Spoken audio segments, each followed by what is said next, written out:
कभी सोचा है कि कोई ऐसी शक्ति हो सकती है जो विनाश में भी करुणा को जन्म दे? आज हम महादेवी काली की कहानी की गहराइयों में उतरेंगे। एक ऐसी देवी जिन्हें अक्सर लोग गलत समझ लेते हैं, लेकिन जिनकी कथा में सृष्टि का एक बहुत बड़ा गहरा रहस्य छिपा हुआ है। तो ये कहानी शुरू होती है एक ऐसे सवाल से जो देवताओं के लिए भी एक पहेली बन गया था। एक ऐसा दुश्मन जिसे हराना नामुमकिन सा लग रहा था।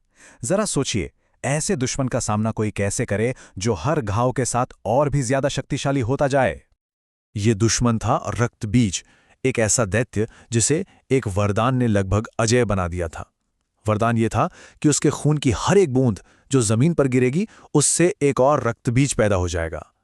मतलब ये एक ऐसी सेना थी जो कभी खत्म ही नहीं हो सकती थी, बल्कि हर हमले के साथ बढ़ती ही जाती थी। अब हाल ये था कि देवताओं के हर हथियार, हर एक प्रहार युद्ध को और भी ज्यादा भयानक बना रहे थे। उनकी अपनी ही शक्ति उनकी सबसे बड़ी कमजोरी बन गई थी। चारों तरफ बस निराशा थी और ऐसा लग रहा था कि संसार का अंत अब बहुत करीब है। जब सारी उम्मीदें खत्म हो जाती हैं और जब पुराने सारे तरीके फेल हो जाते हैं, तब एक अभूतपूर्व शक्ति का उदय होता है। और यहीं से ये कहानी एक ऐसा मोड़ लेती है जो ब्रह्मांड के संतुलन को हमेशा के लिए बदल कर रख देगा। उस निराशा के पल में सभी देवियों ने अपनी सारी की सारी दिव्य ऊर्जा को एक साथ मिला दिया। और ये कोई साधारण शक्ति नहीं थी, ये तो सृष्टि की सारी रचनात्मक और विनाशकारी शक्तियों का एक महासंगम था। समझ लीजिए, एक ब्रह्मांडीय ऊर्जा का विस्फोट। और उसी दिव्य प्रकाश के केंद्र से महाकाली का जन्म हुआ। वो उस संयुक्त ऊर्जा का ही साकार रूप थीं, एक ऐसी शक्ति जो उस असंभव चुनौती का सामना करने के लिए ही बनी थीं। लेकिन उनके स्वरूप को देखिए जरा, ये सिर्फ डरावना नहीं है, बल्कि प्रतीकों से भरा हुआ है। उनके खुले केश उनकी अनियंत्रित जंगली प्रकृति को दिखाते हैं। उनकी बाहर निकली हुई जीभ उनके बेहिसाब क्रोध को दर्शाती है। गले में नरमुंडों की माला अहंकार के विनाश का प्रतीक है। और उनका गहरा रंग, वो ब्रह्मांड की तरह असीम है, अनंत है। उनका हर एक अंग उस शक्ति का प्रतीक था जो रक्तबीज का सामना करने के लिए जरूरी थी। और अब मंच पूरी तरह तैयार था। एक तरफ थी कभी ना खत्म होने वाली राक्षसों की सेना और दूसरी तरफ थी अकेली महाकाली। ये एक ऐसा युद्ध था जिसे सिर्फ ताकत से नहीं, बल्कि एक शानदार बुद्धि से ही जीता जा सकता था। और यहीं पर काली की असली प्रतिभा दिखती है। उन्होंने सिर्फ शक्ति का इस्तेमाल नहीं किया, उन्होंने समस्या की जड़ को ही खत्म करने का फैसला किया। मतलब उन्होंने रक्तबीज की सबसे बड़ी ताकत को ही उसकी सबसे बड़ी कमजोरी बना दिया।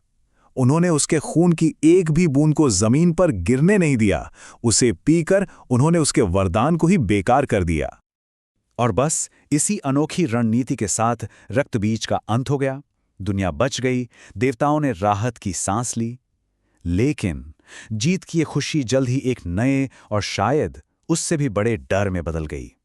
अब समस्या दुश्मन नहीं था, बल्कि खुद उद्धारकर्ता की बेकाबू शक्ति थी। जीत के जश्न की जगह अब एक गहरी चिंता ने ले ली थी। जिस शक्ति ने दुनिया को बचाया था, अब वही शक्ति उसे निगलने के लिए तैयार थी। काली का क्रोध अब किसी दुश्मन पर नहीं, बल्कि पूरी सृष्टि पर बरस रहा था। विजय निश्चित थी, इसमें कोई शक नहीं। अधर्म पर धर्म की जीत हो चुकी थी, बुराई का नाश हो चुका था। लेकिन काली का युद्ध क्रोध इतना गहरा था कि दुश्मन के खत्म होने के बाद भी वो शांत नहीं हुआ। वो एक विनाशकारी संहार नृत्य में लीन हो गई, एक ऐसा नृत्य जो पूरी सृष्टि को मिटा सकता था। उनके हर कदम से धरती कांप रही थी, आकाश गरज रहा था। जिस दुनिया को उन्होंने अभी अभी बचाया था, अब वही उनके क्रोध की आग में जलने लगी थी। देवता असहाय होकर बस देख रहे थे, क्योंकि काली को रोकने की शक्ति किसी में नहीं थी। इस विनाश को रोकने के लिए अब ताकत की नहीं, बल्कि एक गहरे, निस्वार्थ और सचेत हस्तक्षेप की जरूरत थी। एक ऐसा काम जो शक्ति को शक्ति से नहीं, बल्कि शांति से शांत कर सके। तब भगवान शिव ने हस्तक्षेप किया। लेकिन वो युद्ध करने नहीं आए। वो स्वयं चेतना का प्रतीक बनकर एकदम स्थिर और अविचल काली के मार्ग में लेट गए। ये शक्ति का एक तरह से समर्पण था, ये दिखाने के लिए कि सच्ची शक्ति नियंत्रण में है, विनाश में नहीं।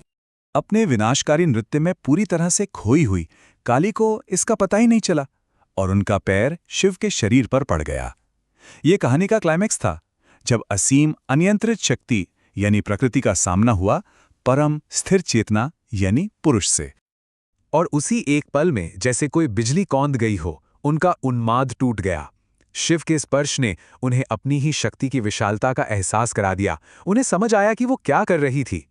चेतना के उस स्थिर बिंदु ने शक्ति के उस भयंकर तूफान को शांत कर दिया। तो ये कहानी सिर्फ एक पौराणिक कथा नहीं है, ये एक बहुत गहरा दार्शनिक संदेश देती है, जो हिंदू धर्म की सबसे प्रतिष्ठित छवियों में से एक में कैद है। चलिए अब इस छवि के पीछे के प्रतीकवाद को समझते हैं।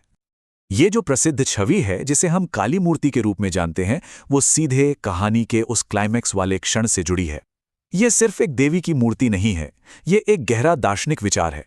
ये दिखाती है कि कैसे विनाशकारी शक्ति यानी काली को दिव्य चेतना यानी शिव द्वारा संतुलित और नियंत्रित किया जाता है, जिससे करुणा का जन्म होता है।